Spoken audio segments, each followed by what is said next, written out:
And she continues that fight with our revolution and in all other ways, including being here with us at American Promise. She still lives in the same Cleveland community in which she grew up with her husband of over 20 years, Jeffrey Sr. They're both proud parents of a nice name, Jeffrey Jr., a local police officer and second lieutenant in the Ohio National Guard. She must be very proud, as we are very proud of her. Please welcome Senator Nina Turner.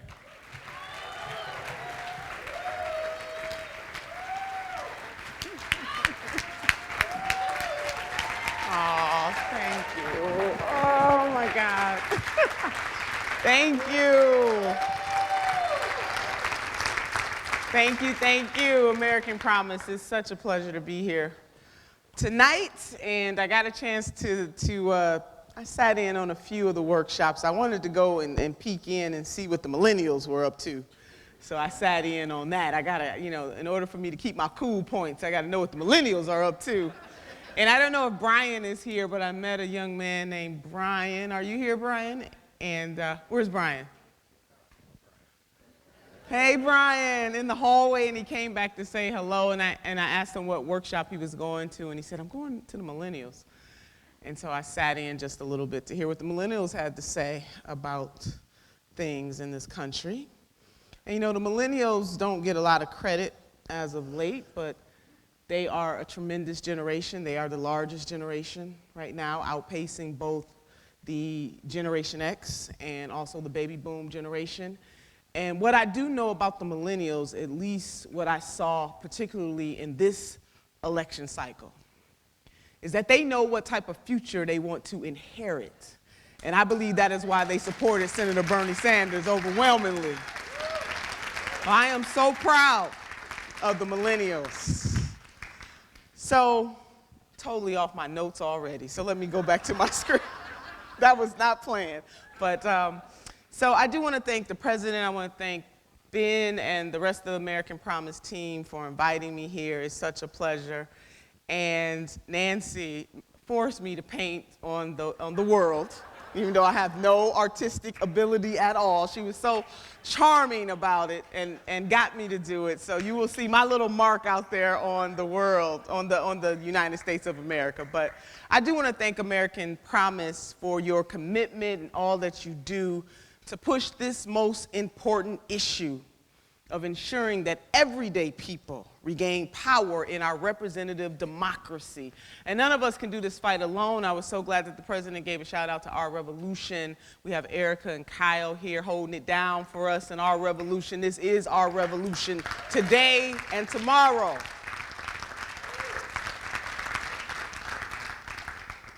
And the fact that this fight is real, and I know that the theme this year is Together We Win, that this is an omnipartisan gathering of folks of good consciousness. And somehow along the way, in today's rhetoric in the United States of America, it is almost blasphemous to have bipartisanship, less known omnipartisanship.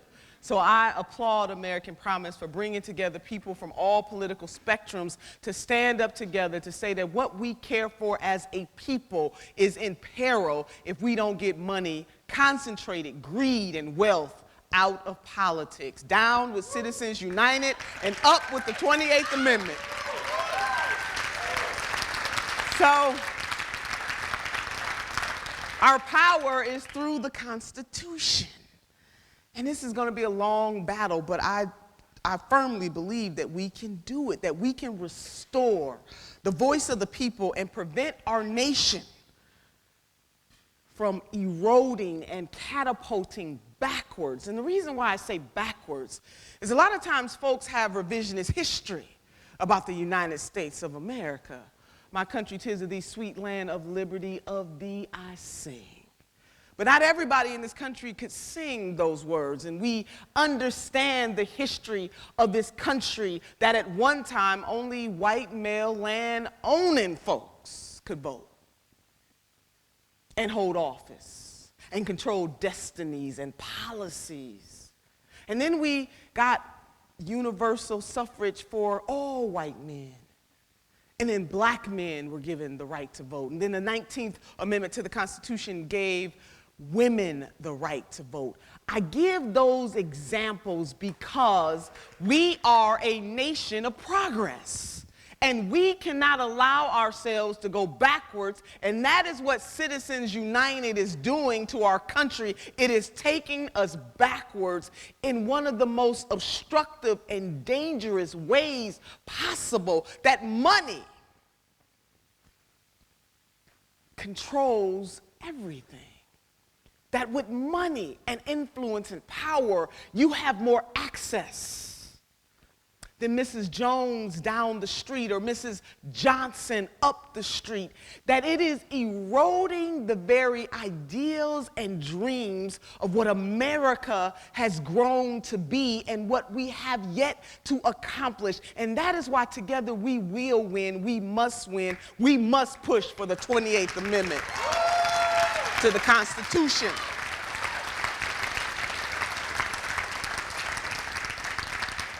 And it is because of citizen leaders like you.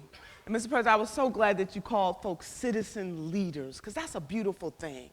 So often in our rhetoric, and many politicians do this, even folks that I love and I admire, sometimes we get all caught up in our own hype, thinking that we are better than our fellow citizens. We are not. And citizen leaders have changed this world. Each and every time change comes from the grassroots, not from the grass tops, from people who are willing to put some sweat equity on that thing. It is the voices of everyday people like the people in this room.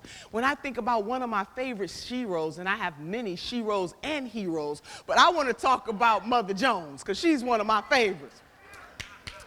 And Mother Jones, I use her as an example, or I could use Fannie Lou Hamer. There's so many folks that I could use. I use these everyday people who decided that they did not need a fancy title to change this world. For Mother Jones, it was about standing up for coal miners. It was about standing up for children in this country. Mother Jones once said that she would pray for the dead and fight like hell for the living, and that is how I roll at all times. Mother Jones.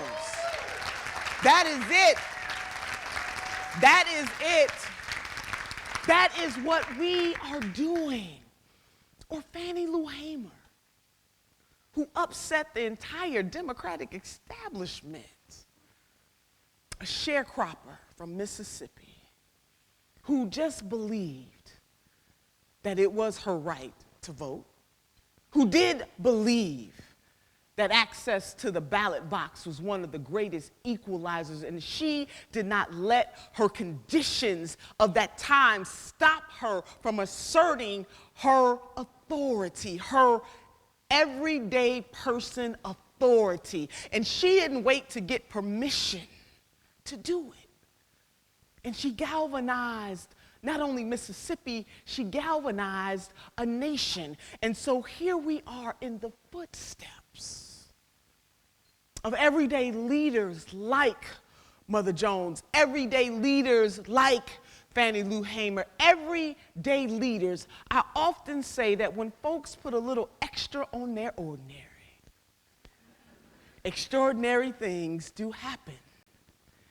And whenever you doubt our abilities to make a difference in this world, I want you to draw on those people. You know, titles are good. They're very good. They get you in the room. They get your phone calls returned. But titles alone cannot sustain us. Titles are good, but purpose is better. And we need more people who are willing to live their purpose. And sometimes in living that purpose, you got to ruffle some feathers. You got to make some folks uncomfortable. And here at American Promise, that is exactly what we are going to do as citizens leaders. We're going to make folks uncomfortable. We're going to put some stuff on the line. And so there is no doubt in my mind, like all of the courageous people before us and all of the courageous folks that live in our time right now, and for the folks yet unborn, that we must do this. And so if you care about climate change and the environment, together we will win. We must do this. if you care about health, universal health care, mental health, just health in general, spiritual health, we must do this. If you care about social justice and criminal justice reform and access to education, and how about access to clean water in the United States of America? Hello, Flint. We must do this. All of the things that we hold dear are tied to this. That the purpose of the people is, that purpose is indelibly linked to people being able to have voice. And that voice should not be drowned out just because you are a working class or a middle class American in this country. Just because you don't have wealth or connections, your voice should mean just as much as any millionaire or billionaire or corporation in the United States of America. So it is our duty to fight. Our democracy should not be sold to the highest bidder, not on our watch. Another one of my sheroes, Congresswoman Shirley Chisholm, once said, when morality comes up against profit, it is seldom that morality wins. No truer words have been spoken. But if all of us declare tonight that we are going to use every single fiber of our being, everything that we have learned in this conference, to go back and teach one and reach one and connect while having and passing, writing and passing the 28th Amendment to the Constitution is important to all of the things that our neighbors and our family members love and hold dear. If we are willing to make those connections, we can and we must do this, not just for ourselves, but for generations yet unborn are depending on us to be uncomfortable, to put ourselves on the front line, to demand better because we deserve better. Never did I dream in the United States of America that we would have to fight some of the same battles that we have already overcome as a nation. It is perilous to our value proposition in this country to allow Citizens United to stand. Imagine the impact that it has on everyday people, even attempting to run for office. And even folks that we admire and love. In this country, you have to be either wealthy on your own or ultra connected to run for office. And it is becoming that way even if you want to run for dog catcher. And we cannot let that stand because it is the diversity of ideas and experiences that create the great nation that we are today. But we are where we are today. We are who we are today. We are what we are today, not because everything happened automatically or happened overnight. We are what we are today because citizen leaders got into this fight, and there is a call for the citizen leader of the 21st century to step up. Now, we got to have a commitment to this thing. We got to let folks know who we elect to office that there will be a consequence for not supporting the 28th Amendment to the Constitution.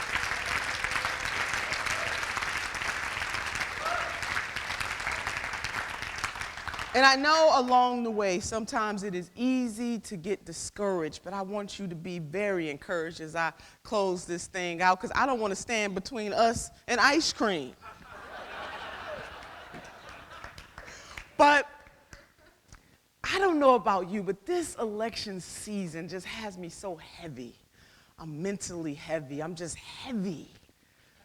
But I'm heavy and hopeful because I do see promise in the problem.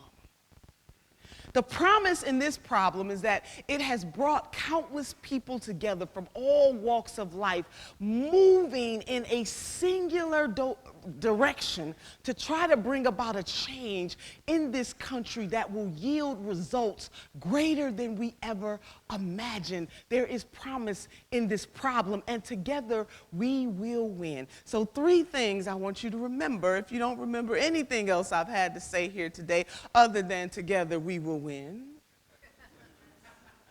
is that number 1, I believe that the creator of this great universe has given us 2 hands, one to reach forward and one to reach back, lifting as we climb. We are our sisters and our brothers' keepers. It does matter whether or not you are in this fight, because the types of folks that we elect to office set public policies that will impact our lives. See, people who are doing all right are going to continue to be all right for the most part. But it really is our sisters and our brothers who are not doing so well, who need us in this fight to set a tone in this country that money is not speech. Now, money cannot buy you love. That's what the song says. Yeah, girl. But it can get you a whole lot of likes. And some folks get more likes than others, depending on how much money they have or how many connections they have.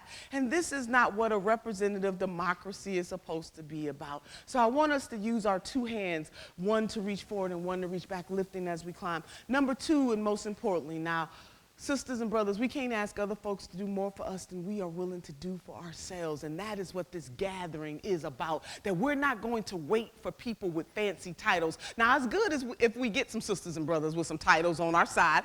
And I do understand we do have some of those on our side. But it really is up to us to push them to do what is necessary to transform this nation. Brother Frederick Douglass put it this way. He said, you might not get everything that you work for, but you will work for everything that you get. I know it's a whole bunch of hard workers in this room tonight, baby. We can do this. Together, we win. But lastly, in the words of my grandmother, man, I'm feeling Grandma tonight. I'm also feeling a little Teddy Roosevelt tonight. He came to see a sister too. And one of the things Teddy said, President Roosevelt said, he said, far and away, one of the best things in life is to be able to work hard at work worth doing. This mission of American Promise is a work worth doing. Securing the 28th Amendment to the Constitution of these United States of America is a work worth doing. We must do it. We must not relent. We must not get weary. We must do it. Somebody say amen. Amen. Oh, I'm feeling that. I'm feeling that. But I'm going to put a little grandma on this, and I'm really going to close this out. My grandmother was hailed from the South. My grandmother could not read or write. She was born in 1913, couldn't read or write, but grandma could count her money. And she kept her money in the Southern Ladies Bank and Trust with a handkerchief. My grandmother was one of the smartest women I have ever known. And when I asked my grandmother, what does it take to be successful in life? She said, my dear granddaughter, all you need are the 3 bones. So citizen leaders, I want to leave you with my grandmother's 3 bones. The wishbone, the jawbone, and the backbone.